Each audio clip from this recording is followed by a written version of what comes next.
Welcome to the Fishbowl. I'm Jade. And first and foremost, thank you for sitting in this bowl with me tonight, because tonight's conversation is soft, but deep, personal, but psychological, and honestly, necessary. Because today we're talking about fathers, daughters, and the invisible blueprint that relationship can leave on a woman for the rest of her life, the daddy's girl conversation. And before we even get into this, let me say something clearly. This is not about money. It's not about perfect families. And it's not about whether a man is biological or not. Because sometimes the man who teaches a girl her worth is her stepfather, her grandfather, her uncle, her coach, or the man who simply chose to show up consistently when he didn't have to. And that matters because psychologically, a father figure can shape how a young woman sees herself, how she receives love, how she handles conflict, how she sets boundaries, and even what she believes she deserves from the world. And people don't talk about that enough. People laugh at the daddy's girl thing, the daddy daughter dances, the matching sneakers, the flower deliveries to little girls on Valentine's Day, the dads opening doors for their daughters, taking them on little dates, telling them they're beautiful before the world gets a chance to define beauty for them. But those little moments, they are emotional deposits. They are teaching moments because a little girl who grows up seeing consistency, gentleness, protection, respect, affection, and emotional safety from a man often walks into adulthood understanding that love should not feel confusing, violent, manipulative, or scarce. And no, that does not mean life will be perfect, but it creates a foundation. It creates internal language. Because when a father says, you deserve respect, you don't have to beg for attention. You are valuable. You are safe with me. A daughter carries those words into future relationships, whether she realizes it or not. And on the flip side, when a father is absent emotionally, physically, inconsistent, cold, overly critical, or harmful, that can leave fingerprints too. Sometimes women spend years trying to heal wounds they cannot even name, seeking validation from men, accepting bare minimum treatment, confusing attention for love, or struggling to trust healthy affection because they never experienced it consistently growing up. And this isn't about blaming fathers for every outcome.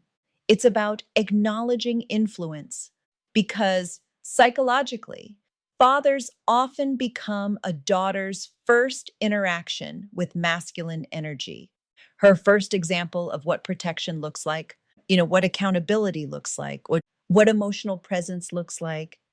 And fathers don't realize sometimes your daughter is watching everything. She's watching how you speak to her mother, how you respond when you're angry, whether your love disappears when she disappoints you, whether affection has conditions attached to it. She notices if you keep your word, if you apologize, if you listen, if you make her feel seen. And men, let me say this gently. Little girls do not forget how you made them feel. They remember the fathers who showed up to dance recitals exhausted from work anyway, the men who sat through tea parties, who answered late night phone calls, who taught them how to drive, who hugged them when life broke their heart for the first time. And they remember the silence too, the missed birthdays, the broken promises, the emotional distance, because children internalize behavior before they can intellectually process it.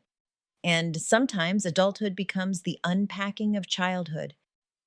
But I also want to speak to the women tonight, the women who did not get the father they deserved, the women who watched other girls dance with their dads while theirs was absent, the women who learned independence too early, the women who still ache over conversations they never got to have.